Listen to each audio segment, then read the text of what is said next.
ॐ तस्यै सततमञ्जलिरेशार्यै प्रक्षिप्यते मुखरितो मधुपैर्बुधैश्च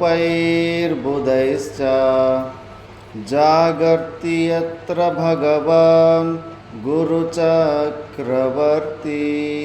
विश्वोदयप्रलयनाटकसूत्रधारी दिशन्तु मे गुरुपादपांसवः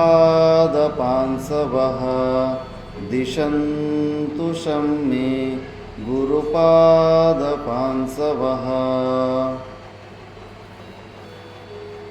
మనకి ముగ్గురు భక్తుల ద్వారా చాలా మంచి మంచి సందేశాలు దొరికాయి. తులసీమాత గారు చెప్పారు, జనకని మళ్ళీ వాళ్ళ గురు అష్టావక్రులు ఆ స్టోరీ చెప్పారు. అక్కడ శాస్త్రంలో ఒక వాక్యం వస్తుంది, అంటే జ్ఞానం అన్నది చాలా లెంతీ ప్రాసెస్ కాదు, ఎక్కువ సమయం పట్టదు. ఒకవేళ అంతఃకరణ శుద్ధి ఉంటే కానీ ఒక అర సెకండ్లోనే జ్ఞానం అయిపోతుంది అని. ఆ శ్లోకం మంత్రం ఏం చెప్తుందంటే, గుర్రం ఎక్కడానికి రికాబు ఉంటుంది కదా, ఒక రికాబులో కాలు ఇటువైపు వేసి ఇంకో రికాబు కాలు అటువైపు వేసేంత మధ్యలోనే జ్ఞానం అయిపోతుంది అని. మరి జనక మహారాజు పండితులంతా పిలిపిస్తుంటాడు.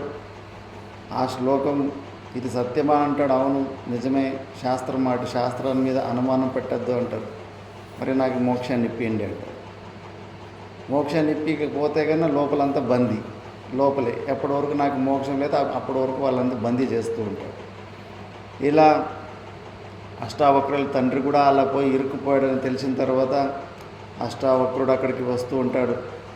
వస్తూ ఉంటే ఒక్కొక్క దాంట్లో కొంచెము పాట భేదాలు, భిన్న కథలు ఉంటాయి. ఆ సభ లోపలికి ప్రవేశిస్తే కన్నా 8 వంకర్లు ఉన్న వ్యక్తిని చూస్తే ఎవరికైనా కానీ కొంచెం చిన్న చూపు వస్తుంది. అందరూ ఆ సభలో ఉన్న వాళ్ళందరూ, పండితులందరూ కూడా చూసి నవ్వుతారు, గట్టిగా నవ్వుతారు. అష్టావక్రుడు వాళ్ళందరికన్నా కూడా ఇంకా గట్టిగా నవ్వుతాడు. అప్పుడు జనక మహారాజు అంటాడు, నువ్వే బాలకుడా, నువ్వెందుకు నవ్వుతున్నావయ్యా అని. నువ్వు చుట్టూ ఈ మాంసం వ్యాపారాలను పెట్టుకున్నావు, నీకు ఇంకేమి జ్ఞానం వస్తుంది అంటాడు. అంటే వాళ్ళు బయట ఉన్న శరీరాన్ని చూస్తున్నారు కానీ లోపల నేను ఎవరన్న విషయం వాళ్ళు తెలుసుకోలేకపోతున్నారు. అంటే బాహ్య దృష్టినే బహిర్ముఖత ఉన్న వాళ్ళని నీ చుట్టూ పెట్టుకున్నావు, నీకు ఇంకెక్కడ మోక్షం వస్తుందని అలా చెప్పి బయటకు వెళ్ళిపోతుంటే అప్పుడు ఈ బాలకుడు గంభీరంగా ఉన్నాడు, ఇంత ఏదో సారం ఉంది అని చెప్పేసి జనక మహారాజే ఆయన దగ్గరికి వస్తాడు. వచ్చిన తర్వాత నాకు నిజంగానే మోక్షం కావాలి, ఆ జిజ్ఞాసతోనే నేను ఇలా ఈ పని ఎంత చేస్తున్నానంటే కన్నా అప్పుడు చెప్పినట్టుగా మొత్తం ఏదైతే నేను నాది అని అనుకుంటున్నామో అది మొత్తం నాకు సమర్పించేసి తర్వాత నీకు మోక్షం అని తెప్పిస్తామని మాటిస్తాడు. అలా చెప్పేసి అప్పుడు అష్టావక్ర గీత అప్పుడే ఉత్పన్నమైందని అంటారు. చాలా తక్కువ శ్లోకాలు ఉంటాయి, డైరెక్ట్ జ్ఞాన విషయమే ఉంటుంది అక్కడ. అష్టావక్రుడు కూడా తెలుసు జనక మహారాజు బాగా అంతఃకరణ శుద్ధితోటి ఉన్న వ్యక్తి అని చెప్పేసి. అందుకే కరెక్ట్గా ఆ జ్ఞానబోధ చేసిన తర్వాత ఇంకేమి ఆ గుర్రం మీద కూసపెట్టేటప్పుడు మొత్తం ఆయన దగ్గర ఏది నేను నాది అని అనుకున్నది మొత్తం ఒక్కసారిగా ముందుగానే అడిగేసి ఉంటాడో అది ఇచ్చిన తర్వాత ఇంకా ఖాళీ అయిపోయి ఉంటుంది. ఇంకా దాని తర్వాత ఆ గుర్రం మీద కూర్చొని ఇంకా ఆ గుర్రం వెళ్ళిపోయేసి ఎక్కడో అడవిలో పోయేసి చెట్టు కింద పడేసి ఉంటుంది. 7 రోజులు సమాధి స్థితిలో ఉండిపోయి ఉంటాడు. 7 రోజుల తర్వాత మళ్ళీ ఆ భార్య పిల్లలు పోయి వెతుక్కొని ఏడుస్తూ అయ్యో ఆ సమాధి నుంచి బయటికి తెప్పిస్తారు. 7 రోజులు మమ్మల్ని వదిలిపెట్టి ఎందుకు ఇక్కడ ఉన్నారు, ఎలా ఏం చేశారని ఏడుస్తూ ఉంటారు. 7 రోజుల నేను కళ్ళు మూసుకొని కళ్ళు తెరిచాను, 7 రోజులు అంటున్నారు ఏంటి అంటారు. అంటే ఆ నిర్వికల్ప సమాధి స్థితికి వెళ్ళిపోతే సమయం కూడా అంతే. ఈ బహిర్ముఖతలో పరిచ్ఛిన్న బుద్ధిలో ఉన్నందుకు ఈ సమయం అంతే. ఆ స్థితిలో పోతే అది సమయం కూడా ఉండదు అక్కడ. సమయము మనకిప్పుడు సూర్యచంద్రులు ఈ జగత్ సత్యత్వ బుద్ధి నుంచి అది సమయం ఉంటుంది. ఆ త్రిగుణాతీత స్థితి సమయానికి కూడా అతీతం, అది బియాండ్ టైమ్ అండ్ స్పేస్ అంటారు. మరి ఆ జనక మహారాజుకు అర సెకండ్లోనే ఆ జ్ఞానాన్ని కూడా ఇప్పించారు. ఇలా మంచి ప్రసంగాన్ని చెప్పారు. దాని తర్వాత మన సోమప్ప గారు నిన్న కూడా చెప్పారు, సద్గురుల దగ్గరికి పోయేటప్పుడు అడగాల్సిన ప్రశ్నలు అడగాలి అని. వివేక చూడామణిలో కూడా ఒక శ్లోకం వస్తుంది, కో నామ బంధః కథమేషః గతః కథం ప్రతిష్టాస్య కథం విమోక్షః కో సావనాత్మా పరమాత్మ తయోర్వివేకః కథమేతదుచ్యతాం. ఈ ఒక శ్లోకంలోని 7 ప్రశ్నలు అడుగుతాడు శిష్యుడు. బంధం అంటే ఏంటి? కోనామ బంధ, కథమేష ఆగత, ఇది ఎక్కడి నుంచి వచ్చింది బంధం? అనాది కాలం నుంచి ఎలా ఉంది ఈ బంధం? దేని ఆధారం మీద ఇలా కంటిన్యూస్గా అన్ని సంవత్సరాల నుంచి బంధం అలాగే ఉండిపోయింది? కోసో అనాత్మ, అనాత్మ అంటే ఏంటి? ఆత్మ అంటే ఏంటి? ఈ రెండిటి వివేకం అంటే ఏంటి? ఈ 7 ప్రశ్నలే అడగాలి ముఖ్యంగా గురువుల దగ్గరికి పోయిన తర్వాత. మిగతావన్నీ సంసారంలో ఉన్న కష్టాలు అవి ఇవి అవన్నీ ఉండేటివే. అవన్నీ ఎంత చెప్పుకున్నా కూడా అవి తనివి తీరవవి. ఎంత చెప్పుకున్నా కూడా మళ్ళీ నీళ్ళు ఊరినట్టు ఊరుతూనే ఉంటాయి ఆ సమస్యలు. దానికి పరిష్కారం అంటూ ఉండనే ఉండదు అది. కాబట్టి సమయాన్ని వ్యర్థం చేసుకోకుండా నిజమైనది అడగాల్సిన వస్తువుని అడగాల్సిన తెలుసుకోవాల్సిన సత్య వస్తువుని మనము తెలుసుకోవాలని చెప్పారు. మళ్ళీ సాధువుల లక్షణాల గురించి కూడా బాగా చెప్పారు. ప్రతి ఒక్కరూ సాధువులంటేనే అవ్యక్త లింగం అంటారు. ఏదే కానీ స్పెషాలిటీలు వ్యక్తం కావద్దు. సాధువులు సామాన్య రూపంలో సచ్చిదానంద స్వరూప రూప సామాన్య రూపంలోనే ఉండాలి. సన్యాసం అంటేనే అవ్యక్త లింగం అంటారు. ఏది బయటికి కనిపించదు, హావభావాలు కానీ ఏదే కానీ అహంకారమే కానీ నా దగ్గర జ్ఞానం ఉందని కానీ ఏదే కానీ బయటికి కనిపించద్దు. మళ్ళీ ముఖ్యంగా బసవన్న వారికి చిన్న వయసులోనే ఆ సమత్వ బుద్ధి ఉండే అన్న విషయాన్ని చెప్పారు. మనం కూడా ఆలోచించాలి. మన చరిత్రలో కొన్ని తప్పులు జరిగిపోయినాయి భేద బుద్ధుల ద్వారా. శాస్త్రంలో కూడా వస్తుంది. ఏ ఉపనిషత్తున్నా కానీ ఏ మహాభారతంలో అన్న సృష్టి పుట్టిన క్రమాన్ని చూడండి. ఒకటే డిఎన్ఏ. మహాభారతంలో కూడా ఒక గుడ్డు నుంచినే ఆ గుడ్డు నుంచినే అంతా మళ్ళీ సృష్టి స్టార్ట్ అవుతుంది. మరి ఒకటే సోర్స్ నుంచి వచ్చిన తర్వాత ఈ భేద బుద్ధులు అంటరానితనాలు ఇవన్నీ మనం సృష్టి చేసుకుందే. వాస్తవంగా సృష్టి ఒక పనులు సక్రంగా జరగాలని చెప్పేసి పరమాత్ముడు గుణకర్మ విభాగశః గుణకర్మల బేస్డ్ ఆన్ గుణకర్మాస్ వాటిని ఒక ఆధారంగా పెట్టుకొని ఇక 4 వర్ణాలు సృష్టించాడు. ఎందుకంటే అన్నీ ఒకే రకమైన వాళ్ళు ఉంటే కానీ అక్కడ పనులు జరగవు. ఫస్ట్ కేవలం బ్రాహ్మణులని సృష్టించాడు. పని కాలే, సృష్టి పని జరగలేదు. మళ్ళా క్షత్రియుల్ని పుట్టించాడు, అప్పుడు పని జరగలేదు. మళ్ళీ వైశ్యుల్ని పుట్టించారు, అప్పుడు పని జరగలేదు. లాస్ట్లో శూద్రుల్ని పుట్టించిన తర్వాత అప్పుడు పని సక్రంగా జరిగింది. ఇప్పుడు ఎక్కడన్నా చూసుకోండి, ఆశ్రమంలోనే చూసుకోండి, అందరూ ప్రవచనాలు కూర్చొని ప్రవచనాలు చేస్తే వంట చేసేటోళ్ళు ఎవరు? వంట చేసిన తర్వాత ఆ పాత్రలు కడిగేటోళ్ళు ఎవరు? ఆ ఎంగిలి విస్తరలు తీసేటోళ్ళు ఎవరు? కసువు ఊడ్చేటోళ్ళు ఎవరు? అందరూ ఒకే రకమైన పని చేస్తే ఈ ఆశ్రమంలో కూడా పని పూర్తి కాదు. 4 ప్రకారాల మనుషులు ఎప్పటికైనా ఉండనే ఉండాలి. బ్యాంకులో చూసుకోండి, అక్కడ కూడా ఈ 4 వెరైటీలు ఉన్నారు. ఒకడు బ్రాహ్మణుల్లాగా మేనేజర్ లాగా ఉంటారు, క్షత్రియుడిలాగా సెక్యూరిటీ గార్డ్ ఉంటాడు, వైశ్యుల్లాగా వాళ్ళ ఎంప్లాయీస్ ఉద్యోగులు చేసేటోళ్ళు ఉంటారు, శూద్రుడిలాగా ప్యూన్ పని చేసేటోకు ఆయన ఉంటాడు. ఇలా 4 ప్రకారాల మనుషులు ఉంటేనే ప్రతి చోట కార్యము నిర్విఘ్నంగా అది కొనసాగుతుంది. అందుకే పరమాత్ముడు అందరూ పుణ్యము పాపము 2 చేసుకొని ఉంటారు. ఈ 4 ప్రకారాలు ప్రారంధాన్ని సమంగా ఉండి సృష్టి వాళ్ళ కర్మలు చేసుకోవడానికి అనుకూలంగా ఉండి నేను చెప్పేసి 4 ప్రకారాల ప్రారంధాలు ఉన్నవన్నీ ఒక్కసారి అలా సృష్టిస్తూ ఉంటాడు. అంతవరకు అంతేకాని అందులో నేను గొప్పలు వాళ్ళు గొప్ప కాదు అనే విషయం లేదు. వాళ్ళ ప్రారంధానికి అనుసారంగా ఆ కర్మలు ఆ వర్ణాల్లో పుట్టి వస్తారు, కానీ ప్రతి ఒక్కరు కూడా సమ్మానీయులే ఉంటారు. ఇది మనం మర్చిపోయాం. ప్రతి ఒక్కరు అంటే అందుకే అమానిత్వాది లక్షణాల్లో భగవద్గీతలో ఫస్ట్ దాన్నే అమానిత్వం అనే లక్షణమే పెట్టారు. అంటే ప్రతి ఒక్క వ్యక్తి కూడా ఏదో ఒక విషయంలో నేను స్పెషల్ అనే ఫీలింగ్లో ఉంటాడు. ఇప్పుడు మన శాస్త్ర ప్రకారంగా ఎవరైతే వైదిక ఆచరణలు చేయరో, ముఖ్యంగా విదేశీయులు, ఎక్కడైతే యాగ యజ్ఞాలు ఏమి జరగవో వాళ్ళని మ్లేచ్చులు అని పేరు పెట్టారు. బ్రిటిష్ వాళ్ళు ఎప్పుడు భారతదేశానికి వచ్చారో మన శాస్త్ర ప్రకారం అయితే కానీ వాళ్ళు మ్లేచ్చులు, చాలా వరస్టు అని చెప్పేసి మనం శాస్త్రం అలా ఉంటే కానీ వాళ్ళకు మాత్రం ఎలాంటి భావన ఉందంటే వాళ్ళు చాలా గొప్పవాళ్ళు, చాలా శ్రేష్ఠులని ఫీలింగ్ వాళ్ళకు ఉంటుంది. ఇప్పుడు కూడా అంతే. వాళ్ళు లండన్లో అక్కడ ఇక్కడ వాళ్ళు ఎక్కడన్నా హోటల్లో ఏదైనా కూర్చోంటే కన్నా కొంచెం నల్లగా ఉన్న ఇండియన్ వ్యక్తి వాళ్ళకు కూర్చున్న టేబుల్లోనే కూర్చొని భోజనం తినకపోతే కన్నా నీకు ఎంత ధైర్యం మా పక్కలోనే వచ్చి కూర్చుంటావు అనే భావన ఇప్పుడు కూడా వాళ్ళకి అలాంటి భావన ఉంటుంది. ఎవరికి వాడు ఏదో ఒకటి కారణాల వల్ల నేను గొప్ప అని ఫీల్ అయిపోతూ ఉంటాడు. ఎవరు ఏమి గొప్పలే, అందరూ సమానమే, అందరూ ఒకటే సంతానమే, ఒకే సోర్స్ నుంచి వచ్చాము. కాబట్టి పనుల్లో కూడా అంతే. ఇది చిన్న పని అది పెద్ద పని అని కూడా మనం భేదబుద్ధులు పెట్టుకోవద్దు.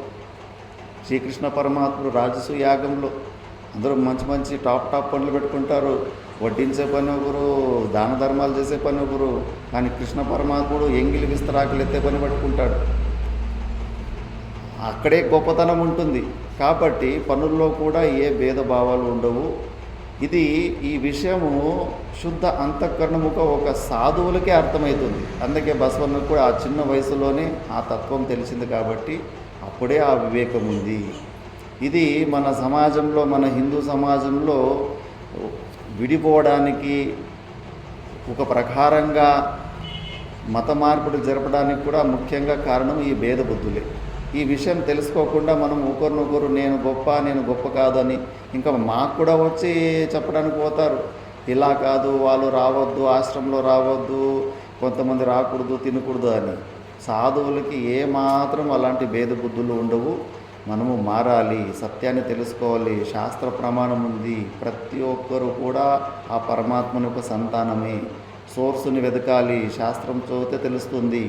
ఒకే సోర్స్ నుంచినే అందరూ వచ్చినారు. వ్యవస్థ కోసం ఈ 4 వర్ణాశ్రమ ధర్మాలు వ్యవస్థ కోసం అలా పరమాత్ముడు విభజించాడే, అంతేకాని ప్రతి ఒక్కరు కూడా శ్రేష్ఠులే అన్న విషయం కూడా చాలా చక్కగా చెప్పారు. ఇంకా ఇదే క్రమంలో మన ఉపదేశ సారం గురించి కూడా మనం విచారణ చేస్తూ ఉంటుంది.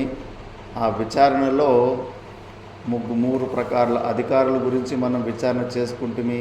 నిష్కామ కర్మయోగము, ఉపాసన, మళ్ళీ జ్ఞాన మార్గమని. అందులో ఉపాసనలో 3 ప్రకారాల గురించి మనము చెప్పింటి.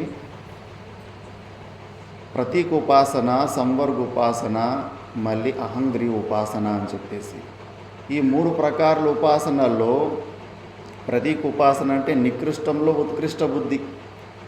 ఈ రాయి కానీ శాలిగ్రామం కానీ ఒక జడ పదార్థం, అది నికృష్టమైనప్పటికీ అందులో మనం ఉత్కృష్టమైన బుద్ధి పెడతాం.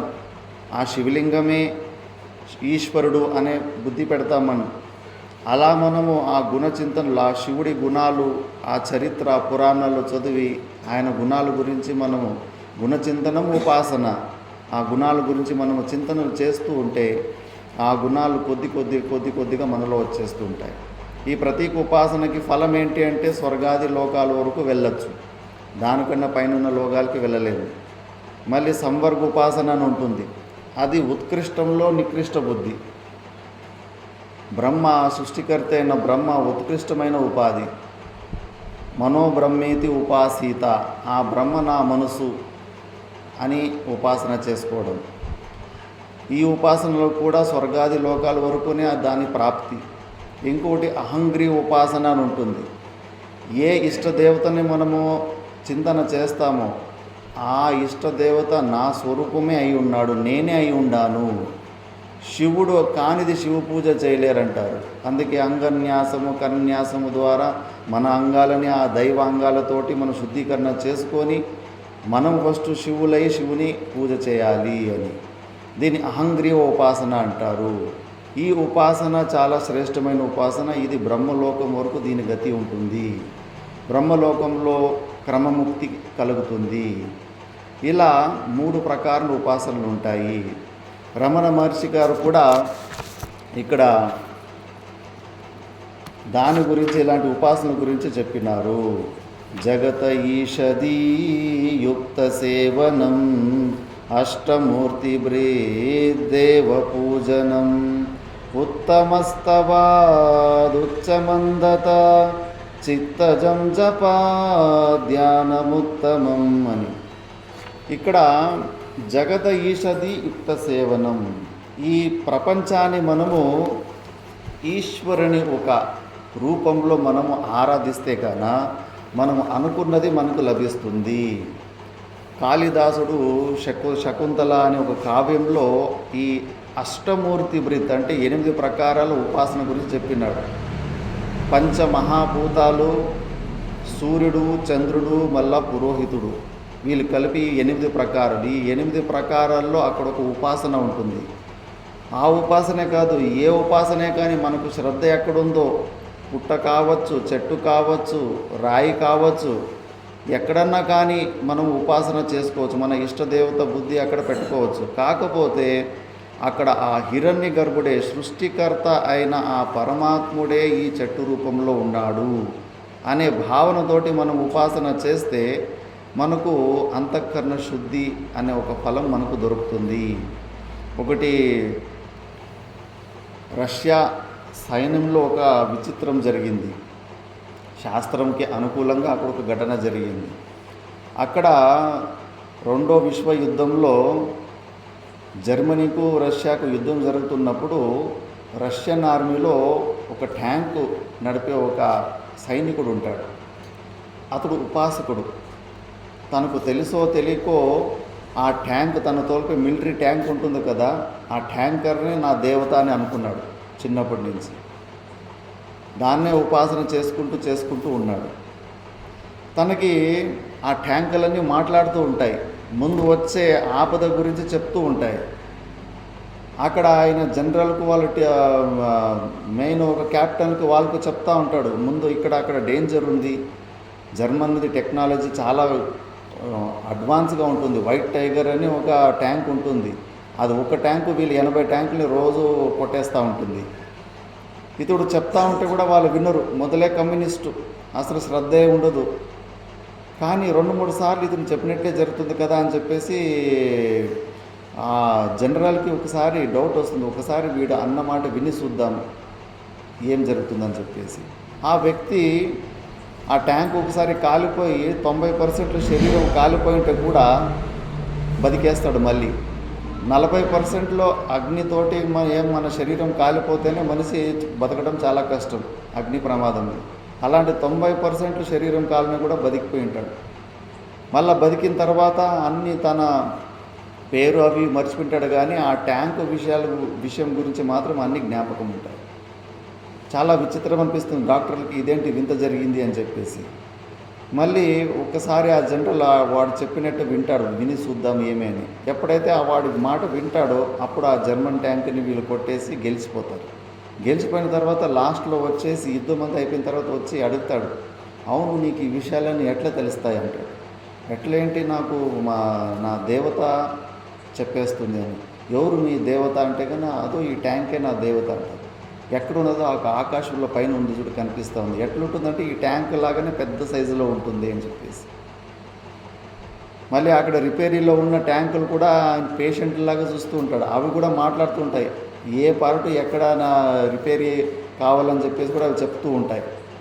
అంటే ఉపాసన మనము శ్రద్ధ ఉండాలి, కానీ ఏ వస్తు రూపంలో ఏ వస్తువునైనా కూడా మనం ఆ పరమాత్మ దృష్టిలో చేస్తే, అది శ్రద్ధతోటి చేస్తే కన్నా అలా మనకి కొన్ని మంచి మంచి స్థితుల్లోకి తీసుకెళ్తుంది.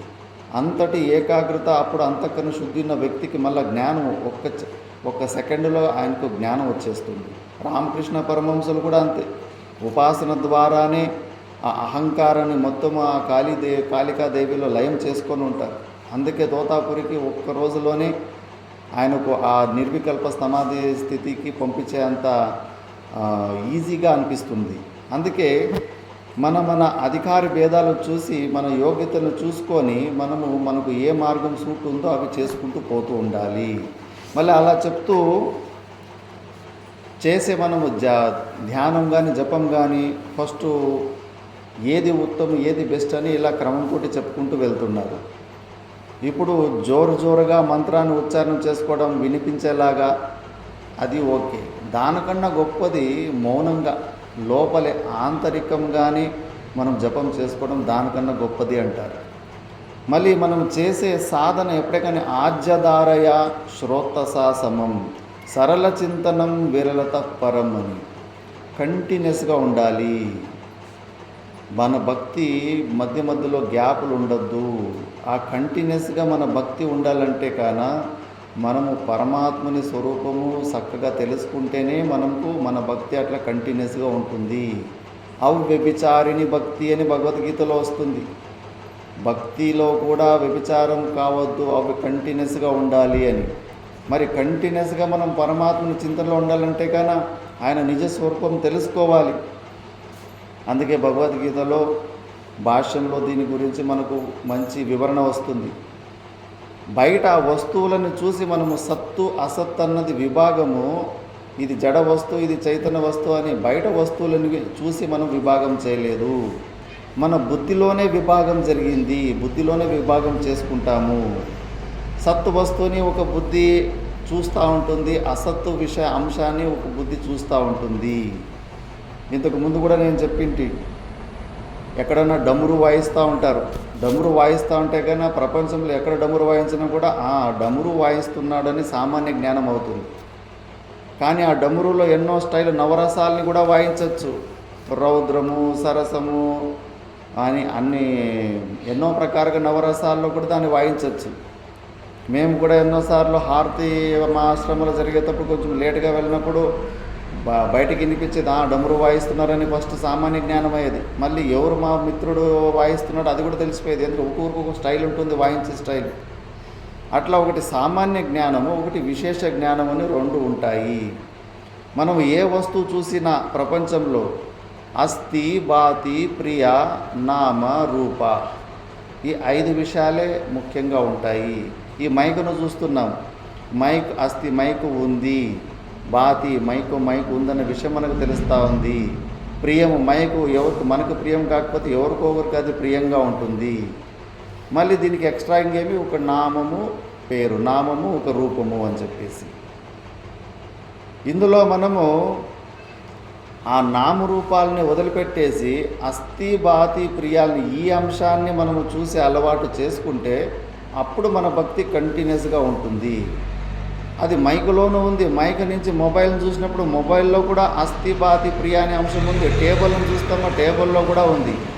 సరే మనకు ఆ బాతి మళ్ళీ అస్థి ప్రియం అనే అంశం మనకు అంత స్పష్టంగా తెలియకపోతే అస్థి అనేది సత్తు ఉంది అనే విషయం మాత్రము ఒక అంశం ఉంటుంది. ఎగ్జిస్టెన్స్ అంటారు దాన్ని.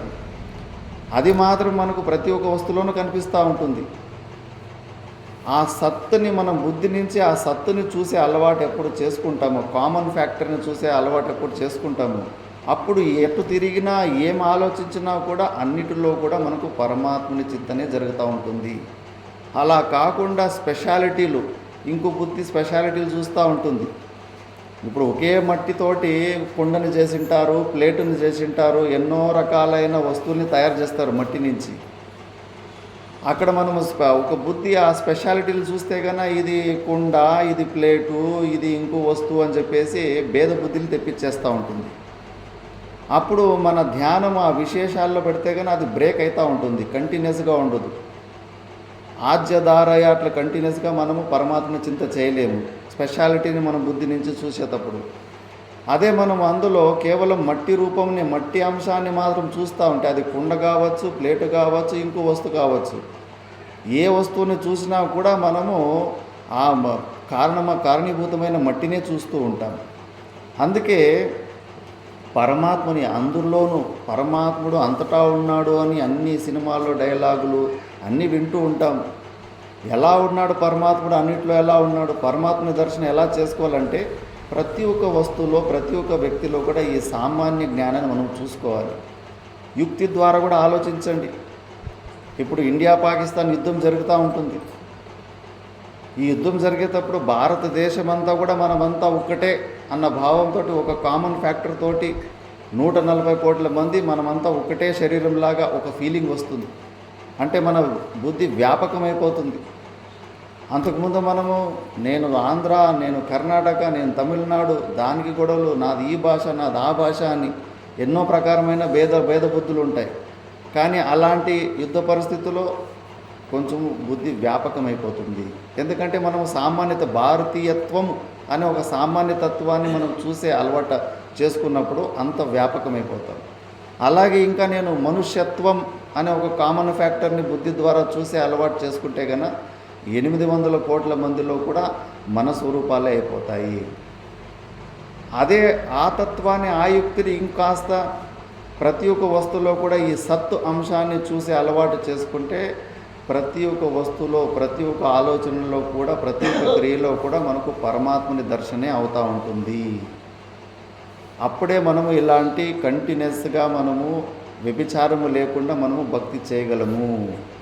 ఈ తత్వము కొంచెం కఠినమైనప్పటికీ కూడా మనం దీని గురించి ఆలోచించాలి. ఎందుకంటే సగుణ రూప ఉపాసనలో ఎంత మంచి ఉపాసన చేసినా కూడా ఆ రూపము విష్ణు అయిండొచ్చు, శివుడు అయిండొచ్చు. ఆ రూపాన్ని తెలుసుకొని మనం ధ్యానం చేస్తూ ఉంటాం. నా ముఖం చూసినప్పుడు అంత సమయంలో నా రూపం వచ్చేసి ఉంటుంది మీ బుద్ధిలో. ఆ సమయానికి ఆ దేవుడి రూపము కట్ అయిపోయి ఉంటుంది. అందులో కంటిన్యూటీ ఉండదు. కాబట్టి మనం ఈ సత్ అంశాన్ని బుద్ధి ద్వారా చూసే అలవాటు ఎప్పుడైతే చేసుకుంటామో అప్పుడు మనకు రాగద్వేషాలు రావు, భేదబుద్ధులు రావు. అంతటా పరమాత్మని దర్శనే అవుతుంటుంది. అది రమణ మహర్షులు ఇలా చెప్పారు. మళ్ళీ ఇలా చెప్పుకుంటూ పోయి హృత్స్థలే మన స్వస్థతా క్రియా భక్తి యోగబోధాశ నిశ్చితం వాయురోదనాత్ లీయతే మన జాలపక్షివద్రోధ సాధనం చిత్తవాయవశ్చిత్తక్రియాయుత శాఖయోర్ద్వయీ శక్తిమూలక లయ వినాశనే ఉభయరోధనే లయగతం పునర్భవతి నోమృతం ప్రాణబంధనాత్ లీనమానసం ఏకచింతయా నాశమేత్యదా. ఇందులో మన హృదయంలో మనము పరమాత్మని చూసి అలవాటు చేసుకోవాలి. అందుకే గుల్లబంధు బ్రహ్మ ఉండు అని ఎంతోమంది యోగులు చెప్తుంటారు. ఎక్కడైతే మనము జీవభావం ఉందో అక్కడే మనము పరమాత్మ దర్శనం చేసుకోవడము అలవాటు చేసుకోవాలి. సముద్రం అంతా ఉప్పుగా ఉందని తెలుసుకోవడానికి సముద్రంలో ఉన్న నీరంతా తాగి చూడాల్సిన అవసరం లేదు. అందులోనూ ఒక్క చుక్క తాగినా కూడా మనకు మొత్తం సముద్రంలో నీళ్ళని ఉప్పు అనే జ్ఞానం వస్తుంది. అందుకే ఎక్కడైతే మనం పరిచిన్న బుద్ధి, జీవబుద్ధి వచ్చిందో ఇక్కడే మనం పరమాత్మను దర్శనం చేసుకుని అలవాటు చేసుకోవాలి. అడ్డు వస్తున్నది ఎవరు కాదు, ఈ మనసు బుద్ధులే. మనలో ఉన్న సచ్చిదానంద స్వరూపాన్ని, మన సంపత్తును మనము పొందకుండా అడ్డు వస్తున్న ఈ మనసు బుద్ధులే. దీనికి 2 ప్రకారాలు ఉన్నాయి. మనసు బుద్ధుల్ని మనం చంపుకోవడానికి జడ సమాధిలో అభ్యాసం చేసే యోగులు కూడా ప్రాణాయామాల ద్వారా ఈ మనసును కట్టి వేస్తారు. మనసుకు ప్రాణానికి 2 ఒక శాఖంలో వచ్చిన 2 కొమ్మలు లాంటివి. ఒకదాన్ని మనం కంట్రోల్ చేస్తే ఇంకోటి కంట్రోల్ అయిపోతుంది. ప్రాణాయామం అంటే, ఆయామం అంటేనే ఎక్స్పాన్షన్, ప్రాణాన్ని ఎలాబరేట్ చేయడం. మనము దాన్ని యోగులు ఏం చేస్తారంటే మెల్లమెల్లగా శ్వాసను తీసుకొని మెల్లమెల్లగా వదిలిపెట్టేసి దాన్ని ఎక్స్పాన్షన్ చేసి దాన్ని రేచక కుంభకాలతో దాన్ని నిలిపేస్తారు ప్రాణవాయువుని. ఆ ప్రాణవాయువుని నిలిపేస్తే ఆటోమేటిక్ మనసు విచారాలు కూడా ఆగిపోతాయి. లేదా మనసుని నిలిపేస్తే కూడా ప్రాణము స్తబ్దమైపోతుంది, సుప్తావస్థకి వెళ్ళిపోతుంది. దాన్ని అంటారు ప్రాణబంధనాత్ లీనమానసం అని చెప్పేసి. కాకపోతే నువ్వు విచారణం చేయకుండా, అజ్ఞానాన్ని నాశనం చేయకుండా బలవంతంగా నువ్వు ఆ మనసుని అలా బంధిస్తే కాన మళ్ళీ అది ఎక్కువసేపు మళ్ళీ అది బహిర్ముఖత వచ్చినప్పుడు మళ్ళీ యథావిధిగా ఆ సంసారం అలాగే ఉంటుంది. ఎందుకంటే సుషుప్తి అవస్థలో రోజు చూస్తున్నాం, రోజు మనసు బుద్ధిలో లయమైపోయేసి అలాంటి మన స్వరూపానందాన్ని పొందుతున్నాం. కానీ అది పర్మనెంట్ సొల్యూషన్ కాదు. మళ్ళీ ఉదయం మన లేపేస్తుంది ప్రారంభం. ఎందుకంటే అజ్ఞాన బీజం అక్కడ ఉంది, దగ్ధం కాలేదు అక్కడ అజ్ఞానం. అందుకే జడ సమాధులు కేవలం జ్ఞాన విచారణ చేసుకోకుండా జడ సమాధులు అభ్యాసం చేసుకున్నా కూడా మళ్ళీ కూడా ఈ బహిర్ముఖత వచ్చేసి మళ్ళీ ఈ సంసారంలోకి వచ్చేస్తూ ఉంటాము. అందుకే యోగులలో మహారాష్ట్రలో చాంగ్దేవ్ మళ్ళీ సంత జ్ఞానేశ్వరం ఇద్దరు ఉంటారు. ఒక జడ సమాధి ద్వారా అనిమ గరిమాది సిద్ధులు పొంది ఉంటాడు సంత జ్ఞానేశ్వరము. జ్ఞాని మహాత్ముడు జ్ఞానం ద్వారా కూడా ఆ స్వరూప స్థితిని పొందినప్పుడు వాళ్ళకు కూడా అనిమ గరిమాది సిద్ధులు వస్తాయి, మహాత్ములైపోతారు.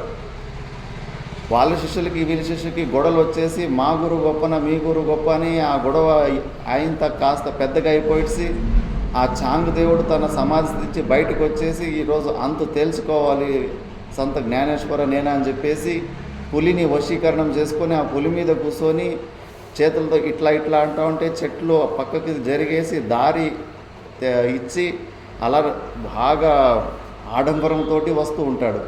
ఇంకా సంత జ్ఞానేశ్వరు వీడికి బుద్ధి చెప్పాలని చెప్పేసి ఒక పెద్ద పుట్టుబండ మీద కూర్చొని వాళ్ళు అన్న చెల్లెలు ఉంటారు, నలుగురు ఆ బండ మీద కూర్చొని వాయు మార్గంలోకి వస్తుంటారు.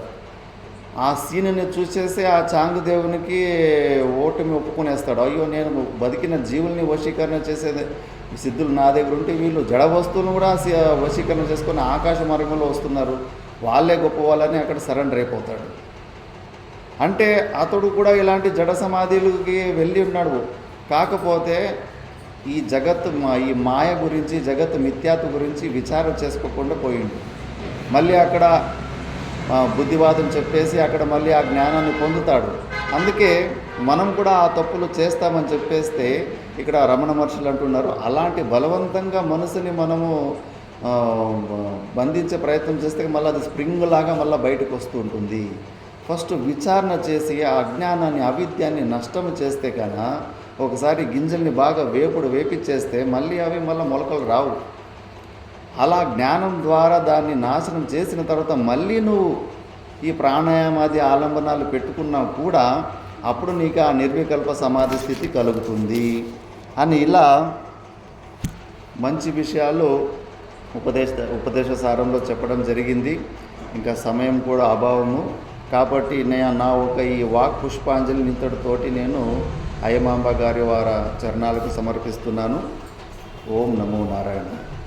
ఓం పూర్ణమద పూర్ణమిదం పూర్ణాత్ పూర్ణముదచ్యతే పూర్ణస్య పూర్ణమాదాయ పూర్ణమేవావశిష్యతే. ఓం శాంతి శాంతి శాంతి.